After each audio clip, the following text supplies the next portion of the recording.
nerds. This is CNN Nerd. I'm your host, Sarah Belmont, and with me, as always, is our Mr. Producer, Will Polk. How are you doing tonight, Will? Doing very well, Sarah. How are you doing this evening? I'm doing all right. That's good. Present as well, and yeah, it's been quite a bit. You know, we got a couple shows that we're going to talk about, but for once, I know we've been kind of lean on the news lately, but actually had a few items for you this week. Yes, including one that you spoiled for me because you confessed your sin of watching the final Marvels trailer to me last night in my DMs, and my response was, all right. I'm still not going to watch it myself, but that's cool. Yes, I did watch the Marvels trailer, and I'm glad I did, actually. This is one situation where I really, and I tweeted about this, if anybody's seen my timeline, this is a trailer that they should have led with, because I think all the angst and consternation that people have been having about this film, even with the strike going on and stuff, and they can't promote, and all the bullshit that was in that Variety article last week about Nia DaCosta going off and doing pre-production on another film, which is very common, and and all that. But this trailer had a good setup as far as just giving you that MCU vibes, and honestly, the reason why is because it had Captain America and Iron Man in the trailers, and just really setting things up, and then it goes into the scenes that they've clipped out from the movies. Again, when Marvel nails it with the trailer, they really nail it, and I think they really did with this one. So, all the speculation about whether or not Chris Evans and Robert Downey Jr. are coming back, maybe this was what it was, was this trailer. But and maybe it wasn't them actually coming back for Secret Wars or anything like that. There's been plenty of folks talking about that Variety article from last week, but at the end of the day, I just think they were just spitballing on that. But getting back to the Marvels trailer, yeah, there were some cool things in there, and a very cool appearance for folks as far as a certain Asgardian. But yeah, I really enjoyed it. It got me hyped for the movie now, because before I was kind of but really leaned in hard. Yeah. Do you see Loki or Thor in that? Valkyrie? Okay, cool. Yeah.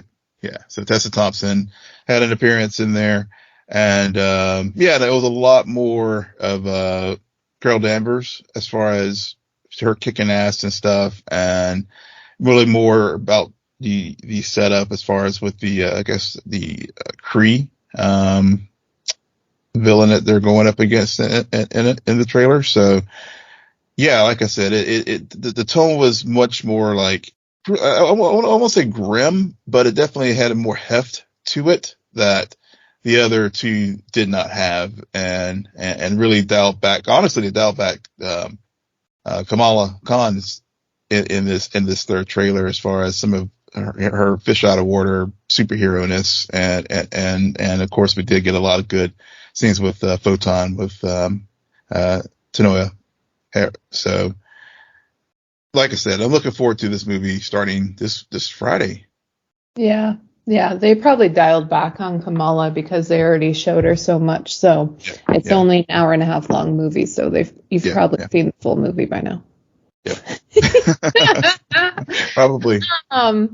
Speaking about other trailers that I have not seen and Will has, Echo trailer, it dropped this week as well, and I know everyone's raving about it, especially because, and yes, I'm taking this information all off of secondhand from what I've heard. I feel like I kind of watched some of it via a reaction by someone, but I also wasn't just stuck on my screen the entire time, so I can't say I watched the full 100% of the trailer, I'll say that.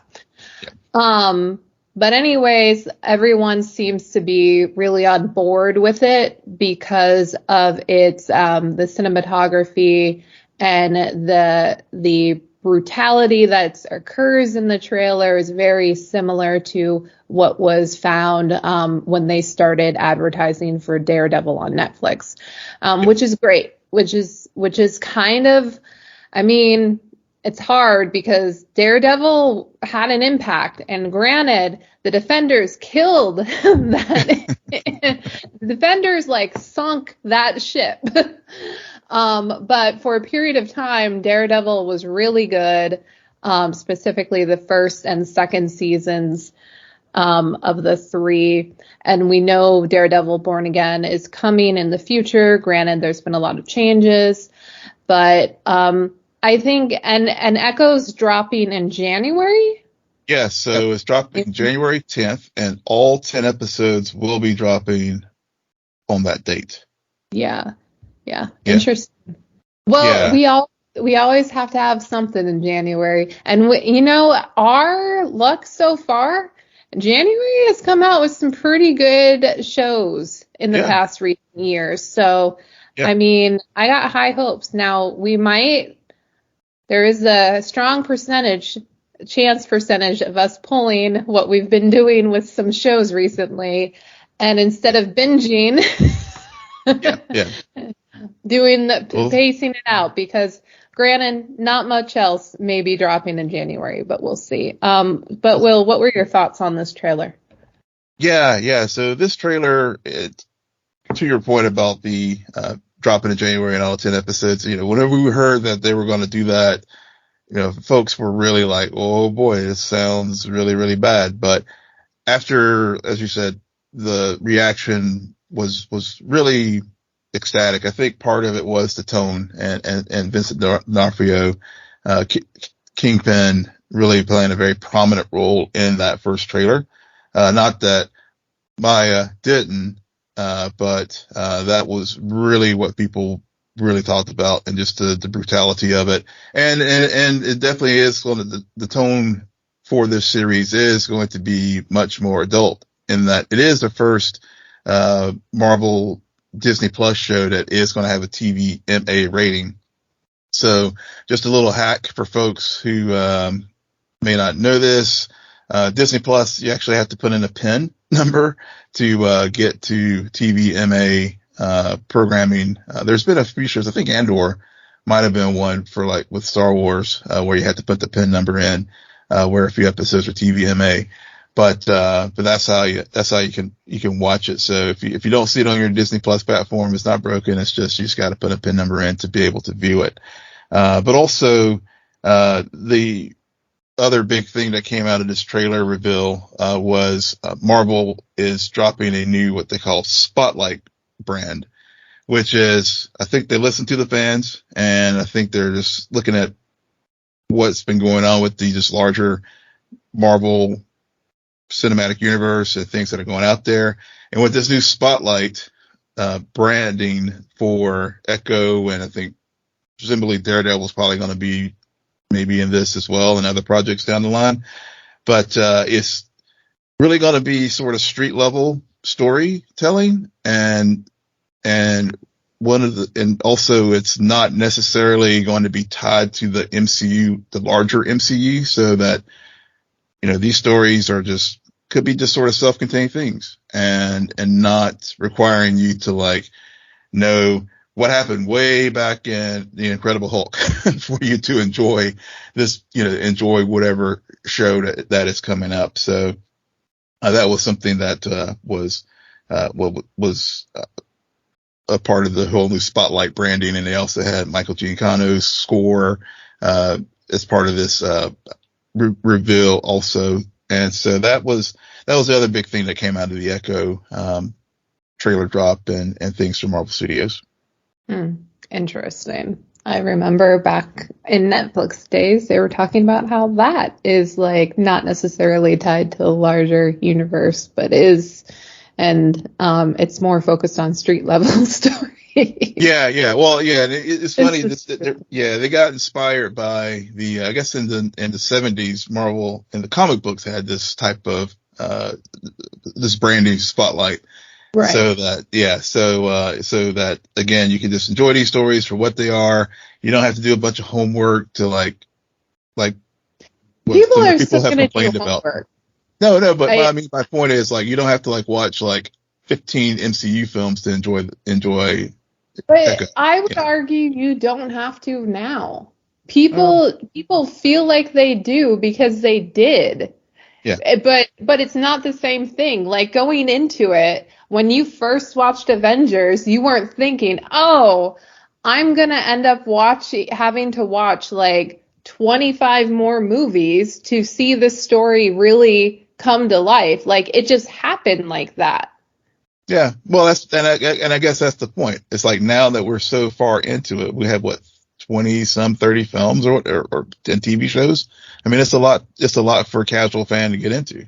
Yeah, I don't know. I mean, I would argue it's harder to get into Star Wars lore than it is the MCU stuff. And there are less movies. There are a little bit more TV shows, or at least it feels like it, but to me, it's harder to understand what's going on there because then you got books and people are talking about all these different references. I feel like there's a significantly more homework there than it is the MCU, where I still don't understand why people like talk about it like it's this big. Yeah, there are some connections, but they do share enough context that I don't feel like you're missing out necessarily if you don't watch like The Incredible Hulk. Because I personally have never seen it. So I don't get it. I mean, it's just my take, and we're going to talk about shared universes later with Gen V. But yeah, I don't know. I'm going to like forewarn listeners right now. It'll be very interesting to see how I talk about things this episode because I'm kind of getting annoyed with people and the rhetoric used around some of these properties. Yeah. And it's the same thing over and over again. And I'm kind of like, guys, get a new story. Get it. I get it. It's so hard. Yeah. Well, like I said, I mean, I totally get where you're coming from on that because I did have that. Like now, as we were just talking about the Marvels trailer, I mean, it's just sort of like this echo chamber narrative bullshit that's out there, and it does get very grating after a while. Yeah, I mean, it's not tracking well. I don't think they advertised it well. But I also remember deja vu, people talking about the tracking for Miss Marvel, and then it made $1 billion. And this is a different time. This is post-COVID time, and it's the end of the year. I'm not sure if you take Marvel movies, how well do the ones that get seen in November do in the box office compared to other times, like the May period or the July period. Yeah. So it's just, I think there's a lot of contributing factors, and nobody has yet to like actually say, was it a decent movie or not? And honestly, I still stand by bad tracking leads to its favor because I'm going in with low expectations. Same. Like I just want to be entertained for an hour and a half, and the fact that it's an hour and a half, you already get 5 points. Yep, I completely agree. That movie's been way too long lately. Yeah, seriously.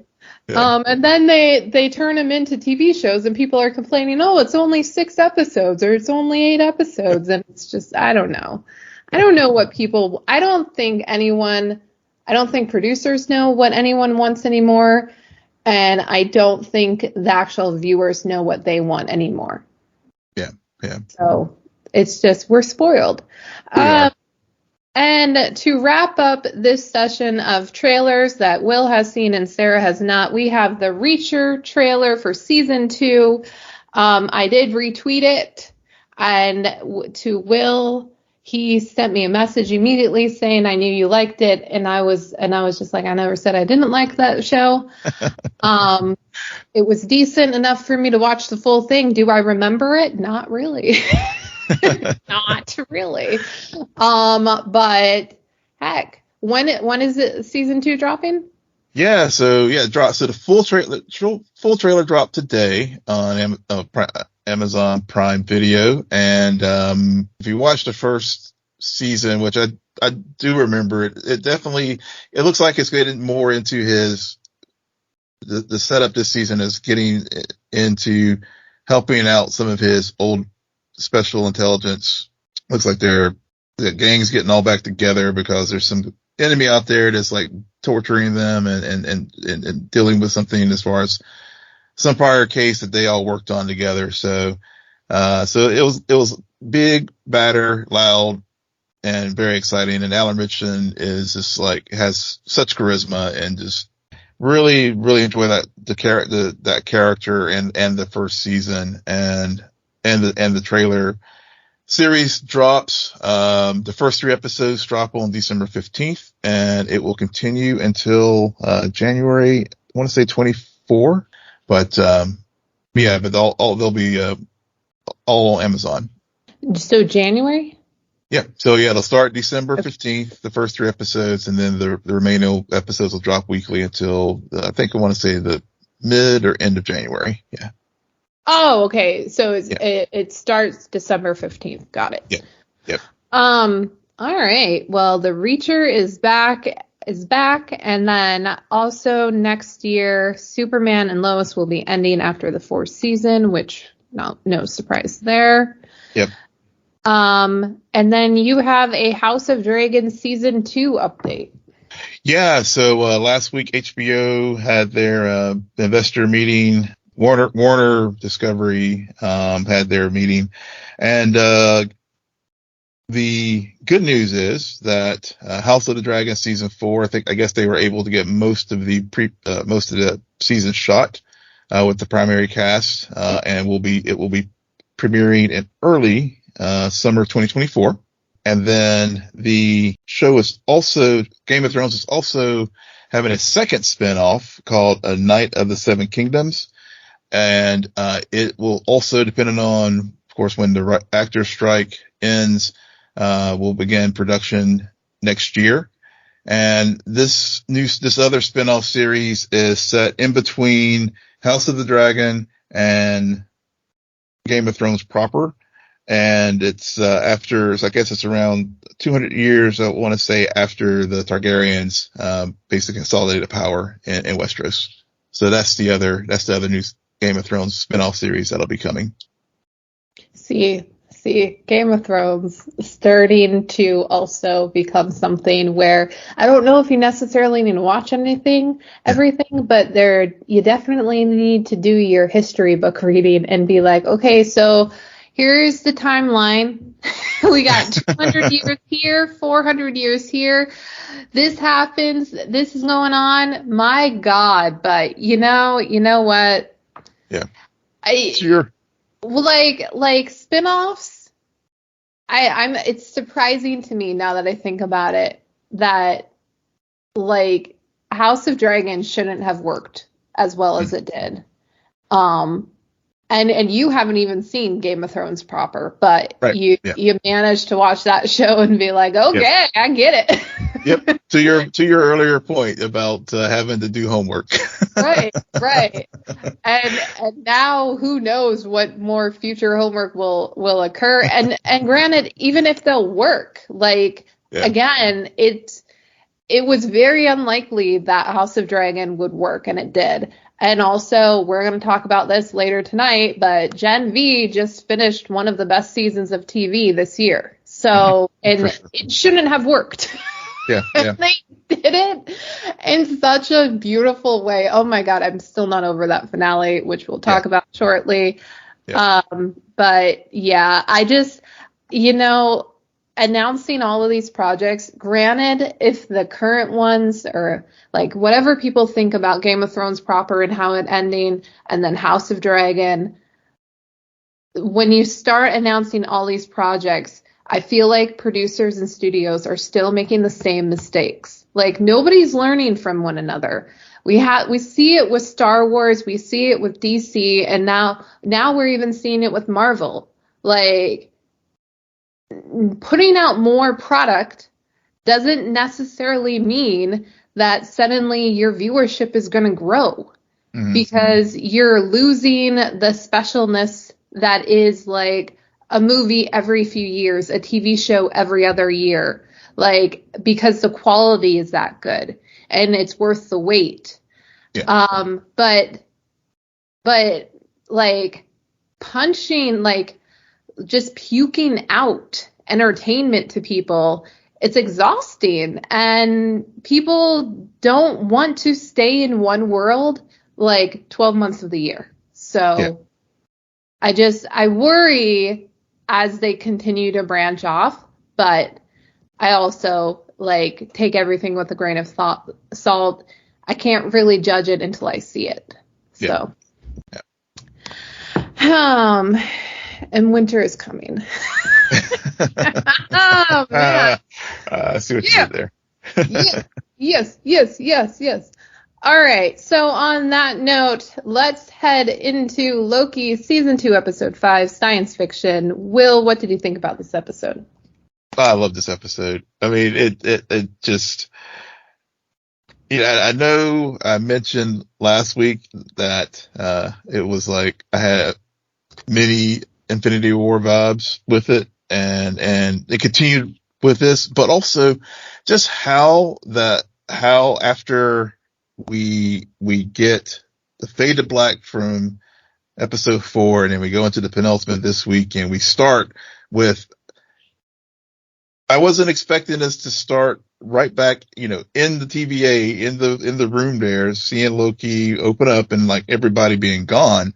And then I just loved just the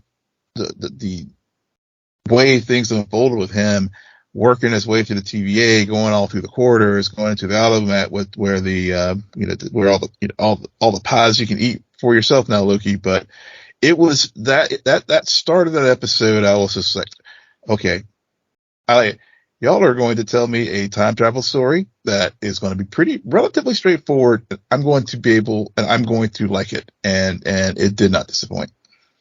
Mm-hmm. Yeah. I am not surprised by your reaction. I am so lukewarm on this. I have no idea why. I know I should love this episode. I almost feel a sense of hesitation of liking it. I don't know why. I'm going through a weird situation, so don't mind me as I monologue this out loud, stream of consciousness style. But for whatever reason, I don't know if I was that entertained throughout this episode. I was intrigued. I thought things were cool. I wanted to understand what was going on. But as things were happening, I don't know what happened to me, but by the end of it, I was like, okay, cool. Can't wait to find out what happens next week, so then I could accurately judge this episode. Mm-hmm. Because I feel like this entire season, it's hard for me to judge things episode by episode, because I feel like if they, for me, this is like one of the few times I'm going to say it, like they really have to stick this landing for everything that they've done to make sense. And to not feel like a waste of time, literally. And so I'm sitting here, and I've listened to some people talk about this episode. I've heard you say some things, and I know why everyone loves this episode. I get it. But for whatever reason, I have to be perfectly honest that while I was watching it, I was not as entertained as I was with some other things I've watched this past year. And I really do think it's because for some reason I am like viewing this as part 1 of 2, where I don't feel like it's complete enough for me to say how good it was until I see what really happens and how they really get out of this mess with the final episode. Yeah. So to that point, I totally get where you're coming from. And actually the thing for me that was why I enjoy this episode so much was the things I just mentioned, but also I think it was just the character studies that were going on and just really slowing things down and really like seeing seeing like we've, as I noted earlier, all these folks, they didn't get tossed to oblivion. They all got sent back to their original places on their respective branch timelines. Yeah. And 1229 went into effect. The fail code initiated. Yeah. Yeah.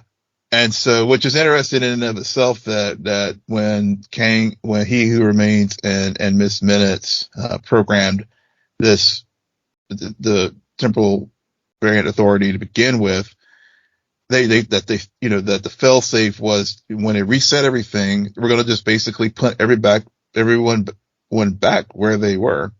Well, not everyone. Except for, I mean, everyone, but obviously Loki and Sylvie, but. Yeah, but right.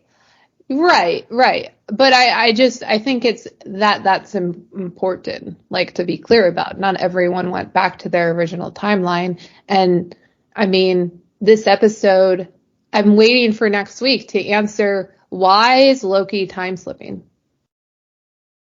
So I think part of it is part of the time slipping is due to him mastering things. Two, I think because he and Sylvie both went to the end of time. Right. So why is it? Well, I mean, I think I think with the pruning, we learned in last season, when people are pruned, they're not blown to oblivion. They just basically go to the end of time and that void where that big purple creature, I can't remember the name of it, was like guarded to, keep that kept them from I getting know what in. you're talking about. Yeah. Yeah. So I think they just, for whatever reason, he has built up some type of immunity. I don't know if like Sylvie having the TemPad was a way to sort of shield her from all the changes. I mean, those are the sort of outstanding questions I have as well. Yeah. But, right. yeah. But I mean, but like I said, I think it was the character, like, the studies of these individuals. And I think how all the other episodes how seeing, even though their minds were wiped and all by He Who Remains, excuse me, they still retain just some core elements of their personality. And it really explains why people were acting the way that they were, and also kind of fleshed out Casey even more so, within the season, more so than he was in season one. Really? Because I felt like it left a bigger question mark around Casey, because his, out of everyone, was the most different. Yeah. Well, I guess when I say fleshed out, he's more of a three-dimensional character than he was than just to your point, that it does make him a big question mark as far as like, why of all people, he was one of the three people who escaped from Alcatraz, and we do get an answer as far as what happened, at least in the Marvel universe, on that branch timeline. Wait, I'm confused. So why was he Frank in the timeline? So, I mean, basically, they took liberty with a. No, I understand. I understand the story. Yeah. I understand. So, okay, I'll just come out and say it. Like, my issue with Casey is, to me, it felt like the writers just wanted to do what they did in the first season with that other story, and randomly plant one of them as one of the escapees of Alcatraz because of the whole like unknown about it all, and the fact that it's branch timeline and all of that. So, but it didn't make sense in terms of like his character, and there was nothing leading up to it that really, I guess it just came out of nowhere. And I get, and it felt too much like spectacle and not enough story to me, because out of everyone, it seemed like the most, we're just going to do this because everyone liked, I forget the other homage they did last season with Loki in the plane. Yeah, DB Cooper. Yeah. So they just wanted to do that again, but with a different character. Yeah, I mean, that could basically be it. I mean, there may not be anything deeper than just having fun with a true crime, true life event, and then just putting it here in the story. Right. Yeah. Which I didn't think there was anything, but I guess I felt like you were saying there was more, and I was like, okay, well, I missed. No. I just think it just because my point was more that it just Casey has basically been this kind of this background character that has evolved over the course of this season, with him, nerding out, getting to work with OB and, trying to figure out all these things out with temporal loom. And then all of a sudden, to your point, they do throw this kind of like loop in here where it's just like, why of all the people, what's the deeper meaning here as far as like, what are y'all doing with Casey? And sometimes there is no deeper meaning. It's just, sometimes it just could be just a fun thing they decided to do in the writer's room. Yeah. Versus like, clearly, we definitely get a fuller understanding for why Mobius had the feelings that he had as far as not wanting to know what his other life was on the other timelines. And why do you think that is? I think, as I was watching the episode, I was like, and I thinking about that for our conversation tonight, and I think it really goes to the ending there where Loki and where Dawn is just like, Mobius is like, if I go back, I mean, if I stay here, I lose my boys. And maybe it's that loss, and looking at maybe, and I think it also ties into maybe the time period from where he is, because, Dawn was in the branch timeline of 2022, and that was around the time that's post snap. Right. So maybe his wife was just flipped away, and he's just trying to just hold on to some degree of, I guess, parenting. And right. So and maybe that would just so I guess from Mobius' standpoint in the TVA, he's just like, I don't really want to know, good, bad, or in between, what my life was before, because this is going to maybe impact my ability to do my job. Yeah. I don't know. I thought I think it's interesting how Mobius in the timeline is a family man, and is also like, his day job is selling his hobby. Like, he's living a very a normal life. He's clearly like kind of stuck where he has his family, he has a good job, he's selling things that he believes in and he loves, but there's no adventure.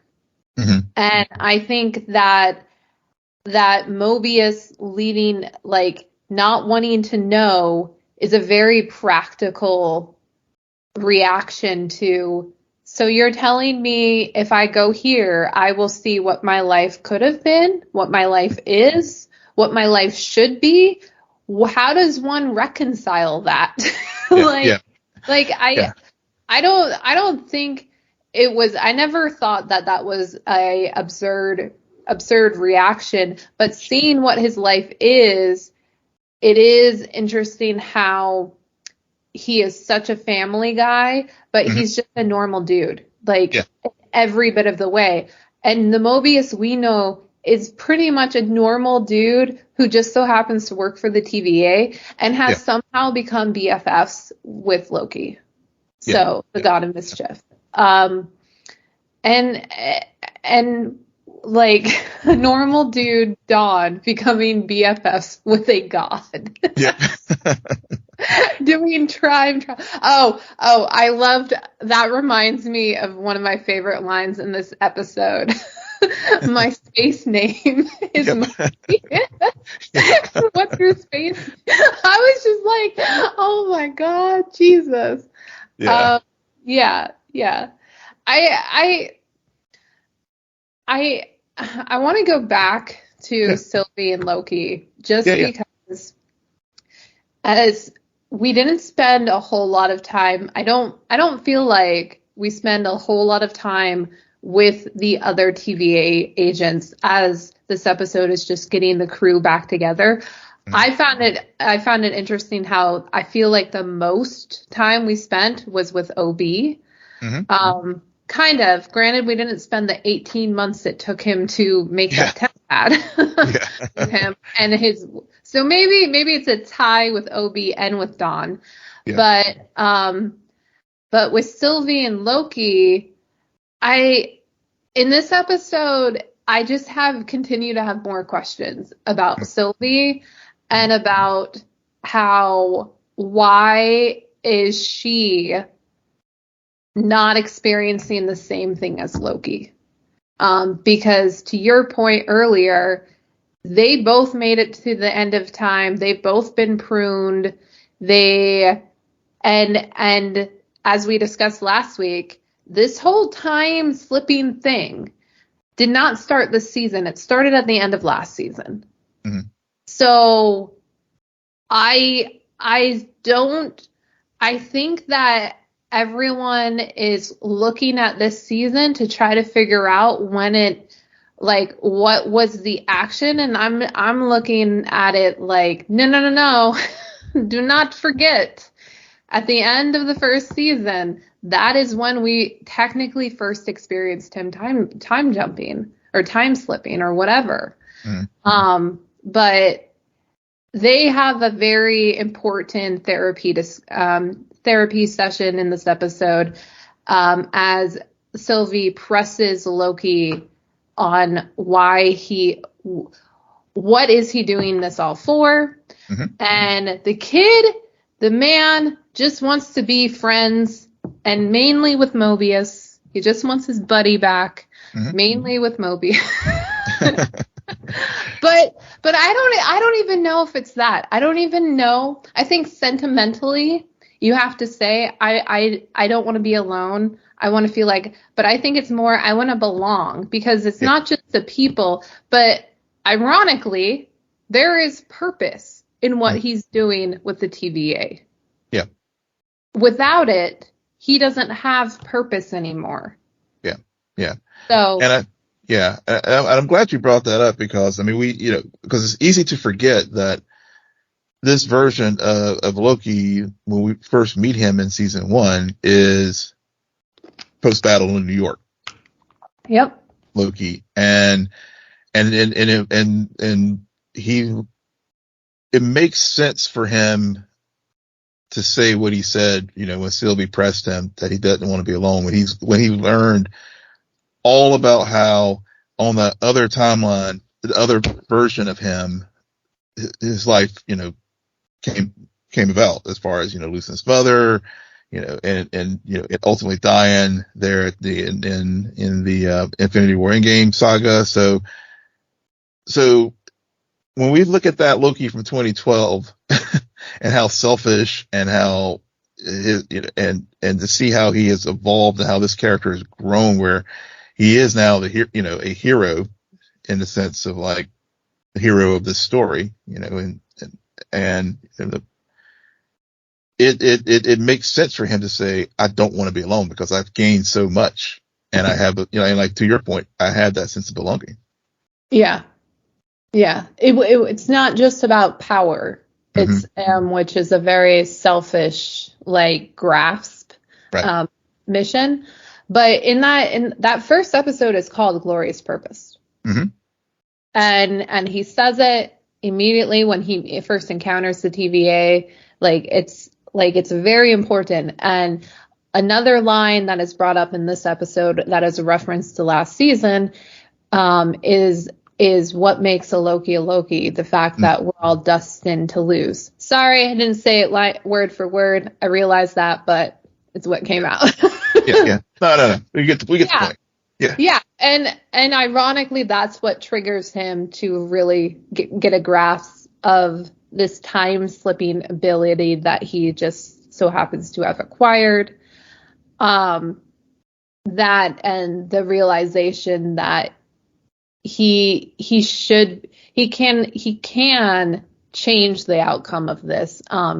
As many people have pointed out, in that instance, he's no longer time slipping at the end. He's actually, because we don't see a second Loki, we see him return to his body in that moment, with the knowledge of what happens later, fully intact. Early on in this episode, we do see the time slipping where we do see a Loki in the TVA looking at a book and then vanishing, and then later that happens and we see how, which was a very cool sequence. That was a very cool sequence. Yeah, there is a lot of references to season 1, which makes sense, because we're following Loki through this, figuring out what's happening, what to do. I do appreciate the fact that in that scene with Sylvie and Loki,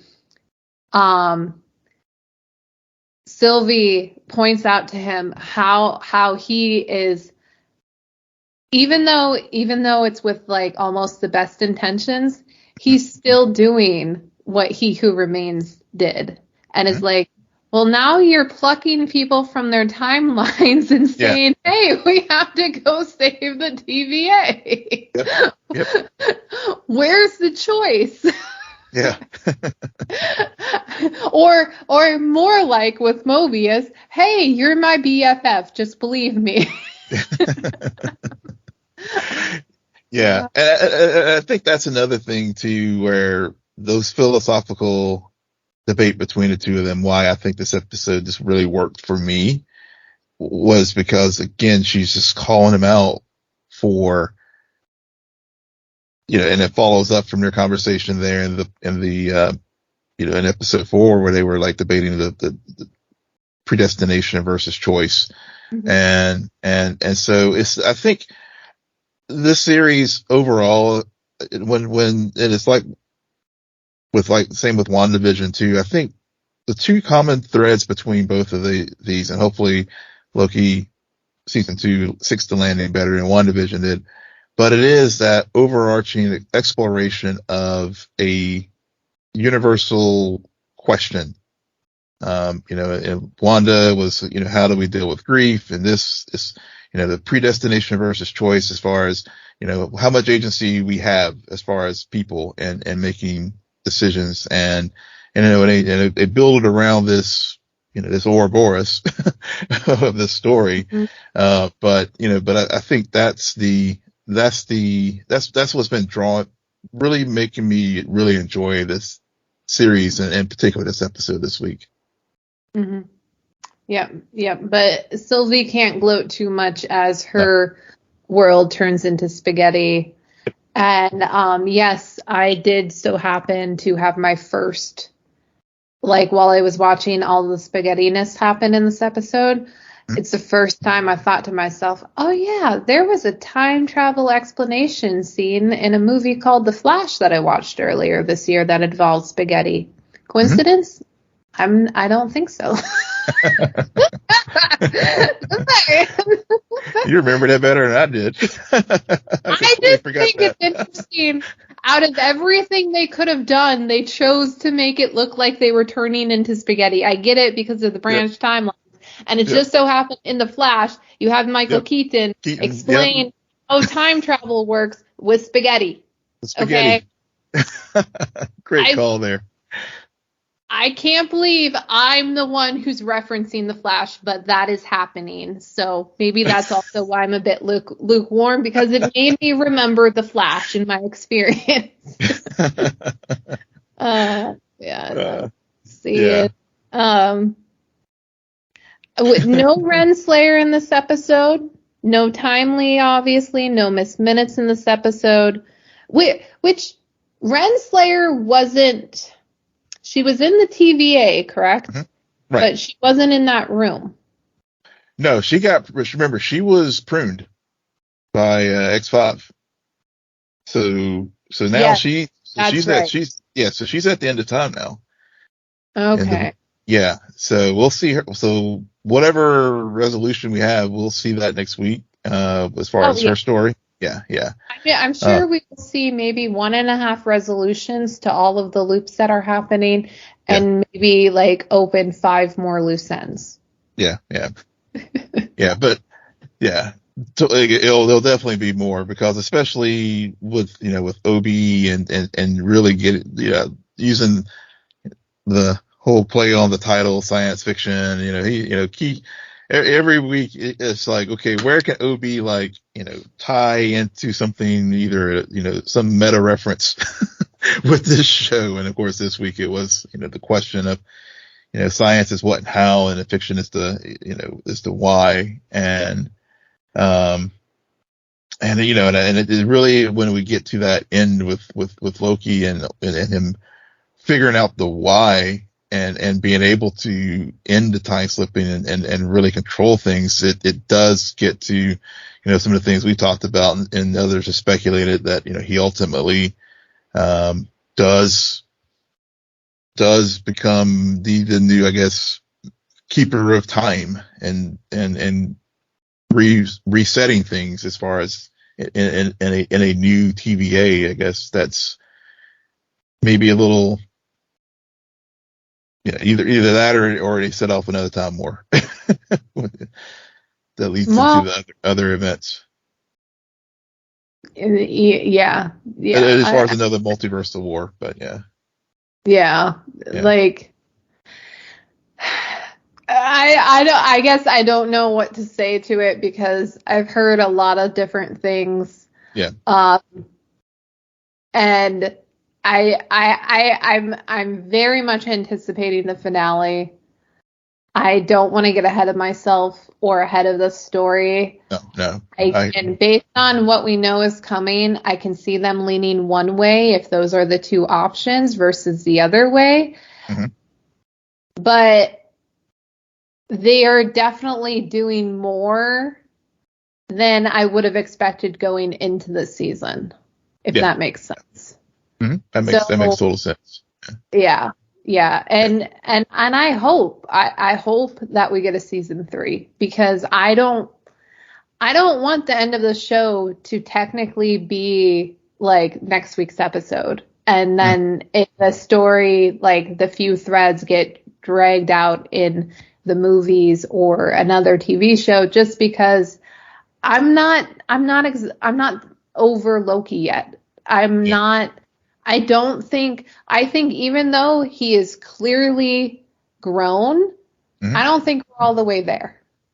No. And I definitely want more time with Mobius and friends. Yeah. Well, and I think, to your point, I think 2 things. One, the way this episode ended, and where he's like, I did it. It is about the Who, and I can rewrite the story, and he figures that out, and he goes back to that moment. He does have the ability, at least partial, it seems to be able to do that. And then to your point, there is more story to be told now with this version of Loki, and just going into out of universe into the production, and something I think I read about from the showrunner this season, where he did talk about, seasons 1 and 2 are basically chapters, and then I don't think, from what I remember reading from the article a couple weeks ago, was they do have a resolution to this story. Yeah. And when we go to, if there is a 3rd season, they will open up other stories to tell, but this story will end, and we won't have any kind of crazy cliffhanger. We'll probably have some type of cliffhanger, but not the type of cliffhanger that will leave us like. So you're telling me that based on this article, this story will end next week? Yeah. Okay. At least, yeah. Well, yeah. I suddenly don't like this episode even more, but whatever. All right. That's what yeah. But he could have just been playing coy and all, but that was my understanding that, the things, what we're dealing with now wraps up, and then, yeah, I mean, there's obviously the larger tie-in to the larger MCU, but at least this chapter will conclude. Right, just like the first chapter concluded. Yeah. Right. I'm still a little bit confused, but there's nothing. I mean, basically this story ends, and they're not. I mean, it's not going to like bleed into a third season. It's going to. I mean, the third season will be something unrelated. Not unrelated, but it'll just be new stories. Right. So I'm going to jump forward to Guardians of Godolkin because I think I understood what happened in this season finale. So, Will, what did you think about this season finale? Okay, season finale for Gen V. I had this, like, well, you said it earlier tonight.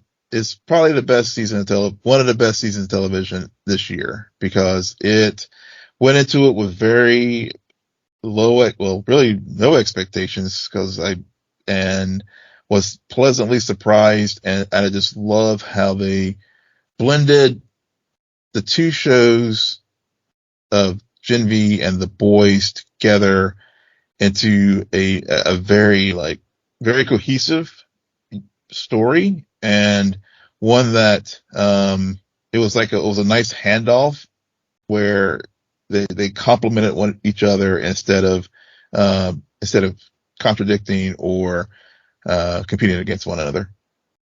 Mm-hmm. So there was news that came out about Gen V and The Boys, actually The Boys specifically, after this finale aired, and it was that the next season of The Boys will take place only a few days after the events of the Gen V finale. And then my question is, for people who are sleeping on Gen V, do you think they have to watch this season of Gen V in order to understand what's going on with The Boys? Yeah, I think so, because I think I guess it depends on how much. Right? It depends. Yeah, it depends because I don't think you have to have watched The Boys to understand a lot about this season. Granted, Shetty's reason for going after the Soups might be a little bit lost on you, or it might not hit as hard. You might not fully understand what it means when they give us a Homelander cameo. Are you fucking... could not believe it. And oh my God, the cameo. I feel as though we were talking early on this season, or maybe even when the first trailer dropped, and I'm pretty sure I said at one point, well, it's not like they're going to give us a Homelander cameo. They did. And then there was this random mid-credit scene with Butcher. So it's just okay, I get it. The kids are away and the adults are coming. Got it. Even though this is a very adult show that just features young adults, please do not have your children watch this show. So to answer your question, and now that I've had time to think about it, no, I don't think you need to. Yeah. But you'll want to. You should want to. But that's going to be the next point, which is it will to really fully appreciate all the dynamics going on in Gen V. It will help to go back and watch the first 3 seasons of The Boys. In particular, I think with the characters, with the cameos that they had in Gen V with Newman, Homelander, and Butcher, because especially with the overall thing that Shetty was trying to, with her developing the virus, Mm-hmm. and how now that Newman has the virus, and and of course Butcher clearly Shetty was, whenever Shetty went to talk to Monroe, Yeah. and there was, that was a clear reference to Butcher without naming his name whenever they were talking about people who would be willing to use this particular, this MacGuffin to take out the soups. So there, I think it just to your point, it, like, as you said, it adds texture to the overall story and the lore.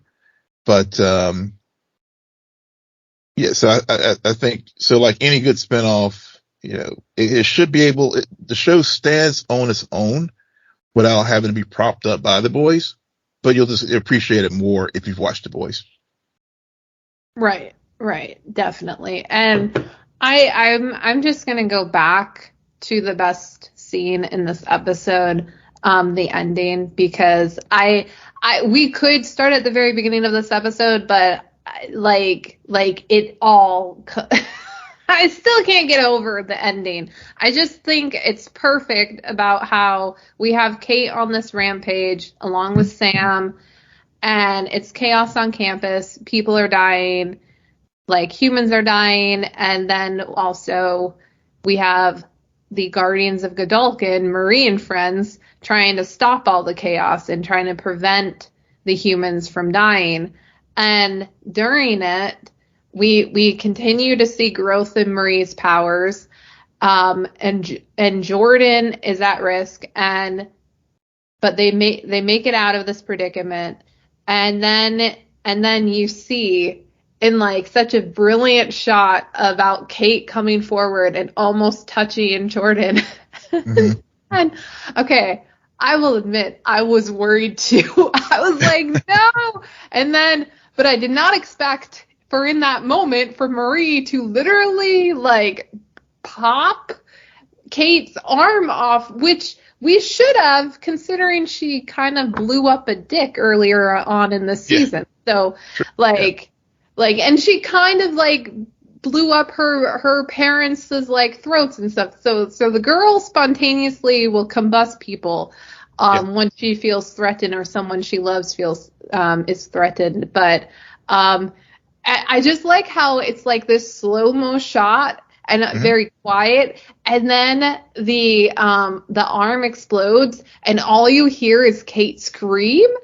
Oh, and God, it's just like this, it almost snaps us back to reality, and the next thing we know there's Homelander, and he's like, what kind of animal are you? The kind that turns on its own kind. Like, oh my God, Will. Yeah, that's so rich coming from Homelander, right? but it's brilliant because then he uses his powers on Marie, and we don't really understand, or at least I don't understand how she survived that, but whatever. And we next get a newscast talking about the Guardians of Godolkin, Sam and Kate. Which at that point I was like, yes, that is how you end the season. That is so clever, perfect. Like, can't wait for the boys next season. I need a break from this show because it just blew my mind. And then, like, oh my God, it's so good. Yeah, I had to, like, I know you were like delayed watching it because I watched it Thursday because I was like, I just can't wait. And as soon as it ended, I was just like, dang it. I mean, it was one of the best finales I've seen in a long time, and it really did pull everything together. I don't want to, be the whole horse about, what happened there at the end, other than, with Homelander, the thing that really got me with him, was, with the whole animal line, was one, like I said, it's like, really, I mean, you're the man who like has murdered soups yourself, or tried to, but also really gets into that whole, like, the whole supremacy thing Yep. that they brilliantly set up, earlier, with the penultimate episode, when Newman was on campus. And also we've seen that superiority grow in Homelander from over time, as far as this, it was always there, but now he's just open with it, where he literally, not to take it into, real world politics or whatever, but like where we've had candidates for various offices say they could, like, kill someone in Times Square and get away with it. Homelander will probably get away with murder, because he is on trial right now, as they did tell us earlier in the season, for the events that happened at the end of season 3 in The Boys. Mm-hmm. But again, he is on trial, but so he technically probably shouldn't be, like, flying around doing stuff, because he should be, like, being held. But no, he's out there, actually made the call to bring him in.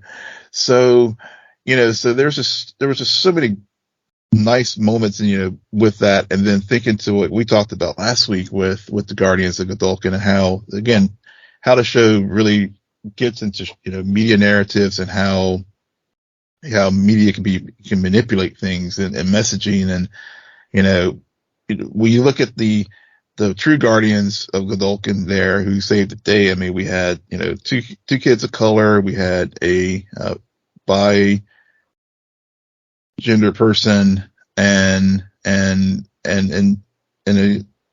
female, young woman, as far as, Emma, all, and then of course and we talked about how, like, with Newman and Marie, with the whole, I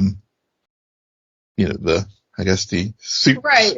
Kate superiority. and Tim are both white, and Yeah. Yeah. So you had that aspect of it too. So I mean, there's just so many levels to it. And so, so again, they just really, I love how the show just, like, takes topical things and just makes them, like, super entertaining, but also, like, oh yeah, I see what you guys are doing there. Yeah, and it's that's really the key. It's super entertaining, and it catches you off guard. Yeah. Because I was thinking a lot more than I should have been while watching Loki. So it wasn't as entertaining as maybe previous episodes have been. But when I was watching this episode, I was just watching it, and I was just like, oh my God, I can't believe they're doing that. Now they're doing this. And I wasn't thinking about, like, obviously Marie's going to stop it, but because of just how they had the scene play out, I honestly did think Kate was going to do something to Jordan, and that would be the sacrifice at the end of the season. But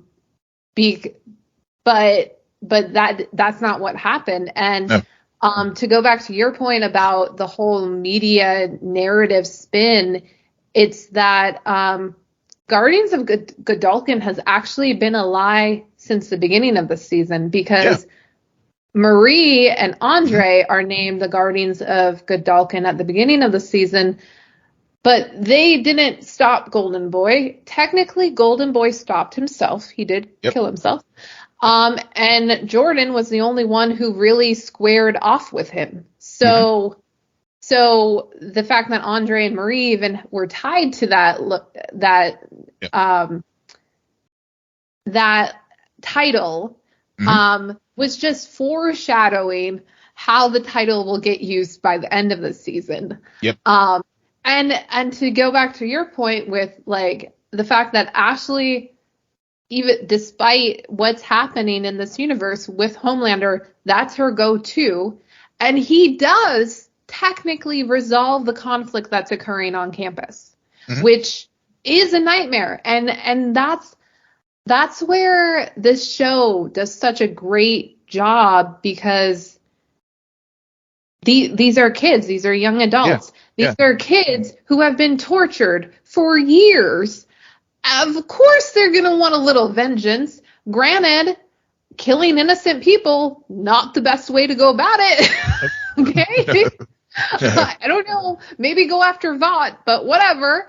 And so, like, I really appreciate the work they did with Sam and Kate in particular to make them have that Homelander,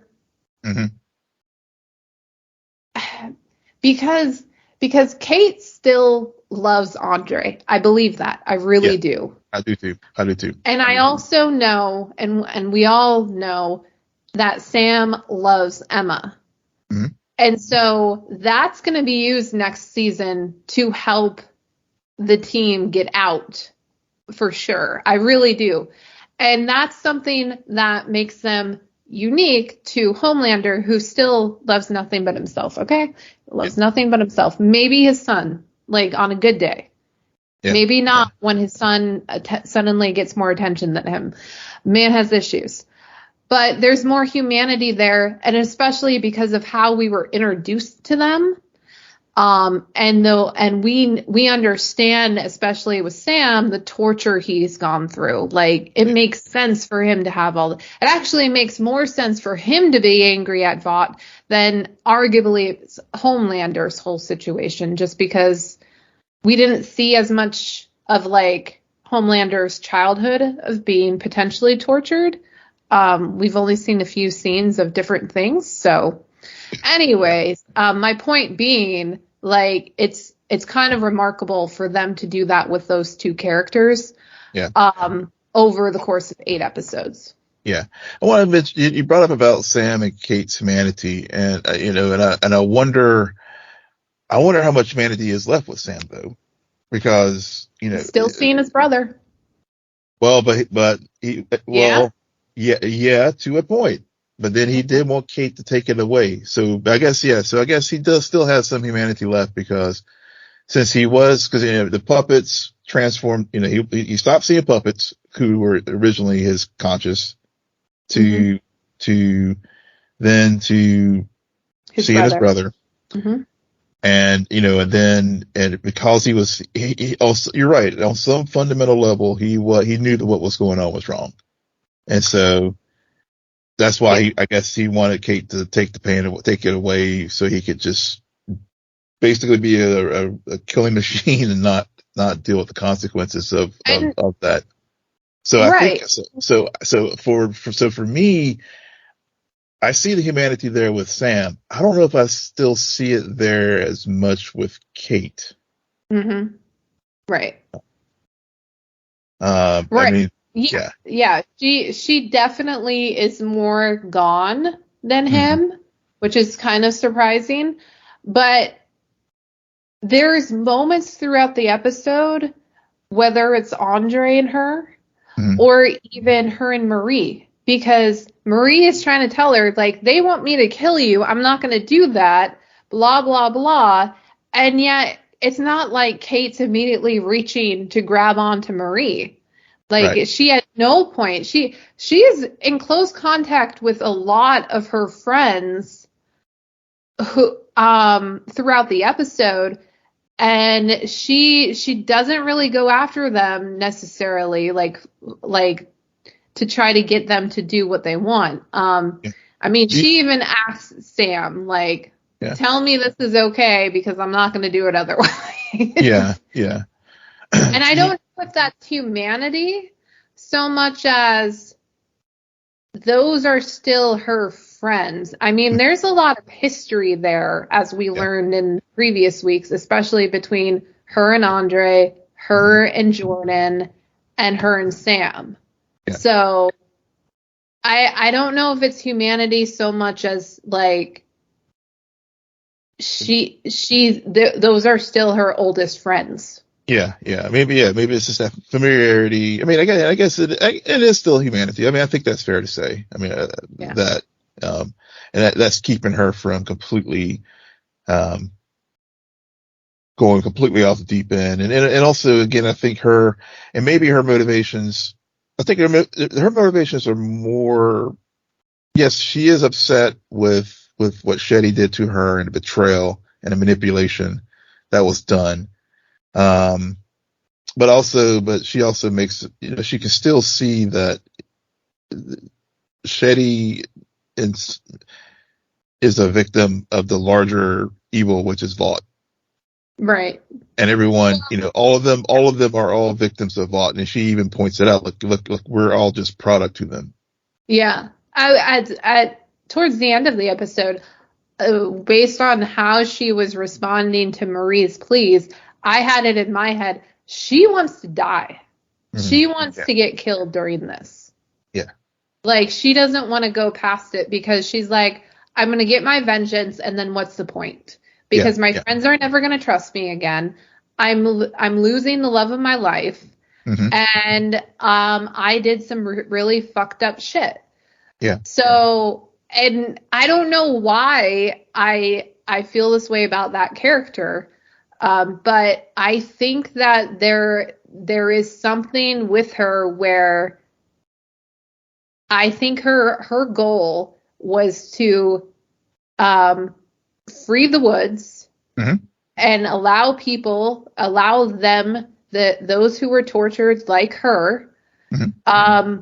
To get their vengeance, and then for her in the course of it to get killed. Yeah, I think you're right. Just to reference a disclaimer at the beginning of the episode, where they do say, look, this is violent acts on a school campus, and you see some of these types of situations, you do try to have people do the suicide by after doing crazy violent things, and and I think it was kind of that mentality that she had there, that she was like, I'm not coming out of this. Yeah. Yeah. Because even if I do, then what? And now, ironically, if what you're saying about how she understands that Vought's the real nemesis here, mm-hmm. is true, it'll be interesting with next season, because her and Sam are going to be Vought's puppets now. Yep. Like, they're the Guardians of Godolkin, and while at the same time their friends are locked up in this cage. So, it'll be interesting to learn about how the tables will turn next season, and that. But yeah, we also learn in this episode, to go back to Andre real quick, mm-hmm. His father, it sounds like it's hereditary. What we saw his father go through, it's a result of using his powers. Mm-hmm. It's literally causing brain damage. Yep. And it seems, it was implied that Andre is experiencing the same thing with the use of his own powers. Yep. Yeah. Yeah. Yeah. And it is also, because I guess Andre is first generation soup. And so we're starting to see, I guess, the breakdown of, I guess, even though they're soups and have been enhanced and all that, they still are susceptible to side effects from the compound V. And we saw this even too with with A-Train and the boys. Where his abilities was, causing him to have cardiac arrest. So, right. What'll be interesting then? If they're setting up all these characters who are second generation and having consequences to their powers, what about Homelander's son? Mm-hmm. Yeah. Homelander isn't going to like that. He's not going to like that. Yeah. He's not going to like that. There's just so many different ways I can go with this, because we're seeing, like you said, we're seeing that, with Andre and his father, the defects are clearly can be hereditary, get passed down. We've seen it with, we've seen it in A-Train and I think in other soups as well, where, their powers. Kate has it. Like, she we almost saw her brain fail and everything. Yeah. But yeah, I think they're definitely, the way you were talking about it and pointing out all the different versions we've seen, it sounds like a lot of foreshadowing to something being wrong with, and forgive me, I forget his name, but Homelander's son. Yeah. Is not as perfect as he seems to be. Another surprising use of powers that occurred in this episode was with Emma. We get the breakup scene that, again, like a lot of relationships in this show, comes really quickly and then it falls apart. But that being said, how the scene ends is she ends up getting small without eating or anything, just randomly. Yeah. I guess without up. Yeah. I guess it was just real intense emotions. Just really caused that. And which I think is like Marie learning the different extents of her powers, and how and now it wasn't so much a self-harm thing as it's like just really strong emotions caused her to be able to shrink. And I would think the other way it could be, and I guess once she learns how to control it, maybe the other way around too. But that whole scene though with Emma and Sam there, it was just tough to watch, because this, the thing about when you care for someone and Sam is just using words to just cut her down like that, as far as her not being a hero. It was a very, very tough scene. It's easier to watch the heads explode than that emotional cutting like that. Yeah.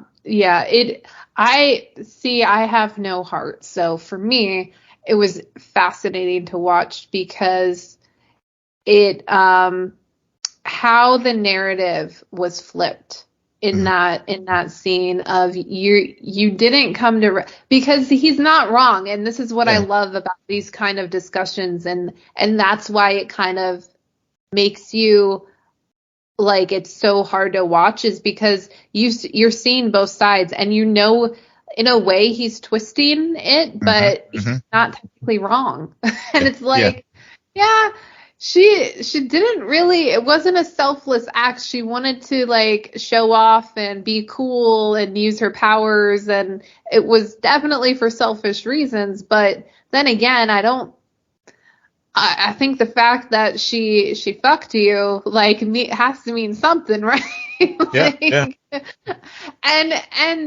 But I wonder, we have to remember that as strong as Sam is, he does have a legitimate mental health issue. He does. So I think that in watching that scene, there was a realization that Emma, that her boyfriend is mentally unstable. And I think the warning signs were there, but she was refusing to acknowledge it until this scene where it's like, no, this is what it's like dating a schizophrenic. He's literally a different person right now, and using all of my truths against me because he can. He's weaponizing everything I tell him because it's the same person. You're just getting a different side of him who's dominating the conversation. So it is heartbreaking to watch, but it's also very fascinating. It was, and you're right. I mean, that's why it was heartbreaking and difficult. But there's and it just and also just sort of how it all plays out with the larger story of Sam and Kate freeing the kids from the woods and all. It and thinking that they're now Team Homelander as far as the superiority. yeah, I mean, it just moving forward is when we go into season 2 with this show, and the ramifications of that. Where did it go from there? I mean, there's, as far as their relationship and all, if there's any chance of being able to salvage it. Yeah. Well, I think there's definitely some chances, and I mean, I love that we're walking away from this season. Okay, where are we going to go from here? We have Mm-hmm. not a clue in the world, Yep. but we are getting The Boys next season very soon. So hopefully that will tide us over. Yeah. All we know is Newman has the virus. Butcher found the woods, and Homelander is Homelander's homelandering. Yeah, Canada. I'm sure our listeners are very, very much anticipating to hear where we both end up putting this show on our list of the top TV shows that we're going to do later on this year, maybe early next year. So, because I would be shocked if you didn't hear the word Gen V come up at least once during that conversation. Yes. On that note, Will, why don't you tell our listeners where they can find you?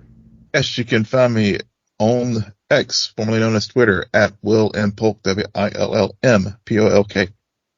And you can find me there too at SJ Belmont, SJBELMONT. Please follow our crew on Twitter at SNN Nerd. Friend us on Facebook, follow us on Instagram and Threads at scene_N_nerd. And visit our website, www.scenennerdpodcast.com. But most importantly, rate, follow, and comment on Apple Podcasts, Spotify, YouTube, or wherever you hear podcasts. Good night, Geek Out. You're welcome.